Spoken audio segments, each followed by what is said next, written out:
മോഹൻലാലിൽ അത്ഭുതങ്ങൾ സംഭവിക്കുന്നതോ മോഹൻലാൽ അത്ഭുതം തീർക്കുന്നതോ? രണ്ടിൽ ഏത് പറഞ്ഞാലും സത്യമാകുന്ന പോലെ തിരശ്ശീലയിൽ ജീവിക്കുന്ന മോഹൻലാൽ പ്രേക്ഷകർക്ക് കണ്ടു മതിവരാത്ത കാഴ്ചയാണ്. മുഖത്തെ പേശികൾ അനങ്ങുന്നത് മുതൽ ശരീരം ആസകലം കൊണ്ട് കഥാപാത്രമാകുന്ന മോഹൻലാൽ പഠന വിഷയമാകണമെന്ന പക്ഷം പോലുമുണ്ട്. എഴുത്തുകാരനും സംവിധായകനും ചിന്തിച്ചതിനുപരി കഥാപാത്രത്തെ അറിയുന്ന മോഹൻലാലുണ്ട്. കണ്ടിരിക്കുന്നവരോട് ഒരു വാക്കുപോലും ഉച്ചരിക്കാതെ 25ആയാലും 65ആയാലും പ്രേക്ഷകർക്ക് അത്ഭുതങ്ങൾ സമ്മാനിക്കുന്ന മോഹൻലാൽ അഭിനയിക്കുമ്പോൾ എത്രയോ തവണ കട്ട് വിളിക്കാൻ മറന്നുപോയെന്ന് പറഞ്ഞത് മണിരത്നമാണ്. ബാത്റൂമിൽ തെന്നി വീഴുന്ന സീനിനെ പറ്റി തരുൺമൂർത്തി പറയുമ്പോഴും മണിരത്നം പറഞ്ഞ മോഹൻലാൽ വേ ഓഫ് ആക്ടിംഗ് ആണ് ഓർമ്മ വന്നത്. Happy accidents.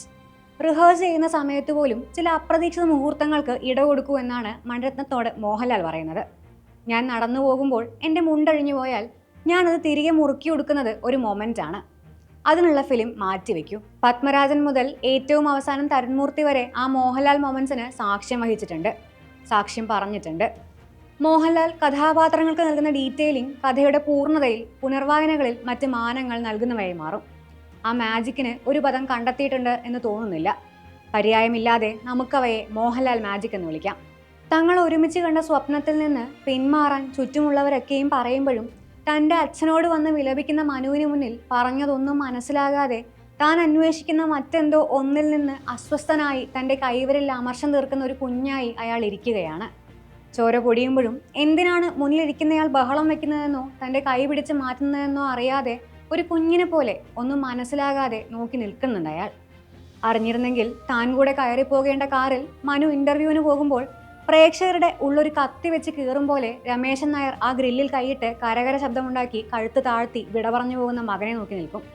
തന്മാത്ര തുടങ്ങുമ്പോൾ രമേശൻ നായർക്ക് ഒരു ചാമുണ്ട്.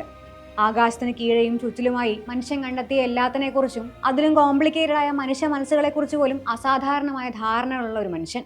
മകന് സുഹൃത്താകുന്ന അച്ഛൻ, ഭാര്യയോട് അകമഴിഞ്ഞ പ്രേമമുള്ള, പ്രേമത്തോടെ കാമിക്കുന്ന ഭർത്താവ്, ജോലിയിൽ എല്ലാ മേഖലയിലും കൈയെത്തിക്കുന്ന ഒരാൾ. രമേശൻ നായരെ മോഹൻലാൽ ഏറ്റെടുക്കുമ്പോൾ അയാൾക്ക് നൽകുന്ന ഡീറ്റെയിലിംഗ് കാരണമാണ് രണ്ടാം പകുതിയിലെ വേദനകൾക്ക് മൂർച്ചയേറുന്നതും രണ്ടാമതൊന്ന് കാണാൻ കാഴ്ചക്കാർക്ക് കെൽപ്പില്ലാതാകുന്നതും. അമ്മയുടെ ഗർഭപാത്രത്തിലേക്കുള്ള മടക്കം എന്ന പോലെ ചുരുണ്ടുകൂടി അയാൾ അവസാനിക്കുമ്പോൾ ഭാഷ ഏതും ആവശ്യമില്ലാതെ ഉറഞ്ഞുറച്ചു പോകും പ്രേക്ഷകർ. 2 മൺകൂനകൾക്ക് മുന്നിൽ നിരാലംബനായി തോറ്റുപോയൊരാളായി ഇരുന്നു പോകുന്ന ശിവൻകുട്ടിക്കും അതേ വേദന തരാൻ സാധിക്കുന്നുണ്ട്. പക തീർന്നാൽ പോലും തൻ്റെ നഷ്ടങ്ങൾ നഷ്ടങ്ങളായി തുടരുമെന്ന തിരിച്ചറിവും അത് നൽകുന്ന നിസ്സഹായാവസ്ഥയും പേറി അയാൾ തുടർന്ന് ജീവിക്കേണ്ടി വരുമെന്നത് വിങ്ങലാണ്. ശിവൻകുട്ടിയും രമേശൻ നായരും മുന്നിൽ നിൽക്കുന്നയാളുടെ കണ്ണിലേക്കല്ലാതെ എങ്ങും ഉറയ്ക്കാത്ത കൃഷ്ണമണികൾ കൊണ്ട് സംസാരിക്കുന്ന നിമിഷങ്ങളുണ്ട്.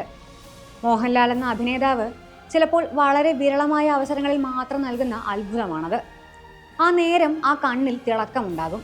ഭ്രമങ്ങളുടെ അറ്റമെത്തുന്ന നേരം സദയത്തിലെ സത്യനാഥനും മരിച്ചു കിടക്കുന്ന അച്ഛനോട് സംസാരിക്കുന്ന വാനപ്രസ്ഥത്തിലെ കുഞ്ഞിക്കുട്ടനും മകൻ മരിച്ചുവെന്ന് ഭാര്യയെ അറിയിക്കാതിരിക്കാൻ പൈപ്പ് തുറന്നിട്ട് വാ പൊത്തിക്കരയുന്ന ബെൻസും ആനി കുഞ്ഞിനെയും കൊണ്ടുപോകുമ്പോൾ മാഗിയോട് നേർക്കുനേർ നിൽക്കാതെ തന്നെ സ്നേഹിക്കാമോ എന്ന് ചോദിക്കുന്ന രാജീവ് മേനോനുമെല്ലാം ഈ പറയുന്ന നിമിഷങ്ങൾ തന്നവരാണ്.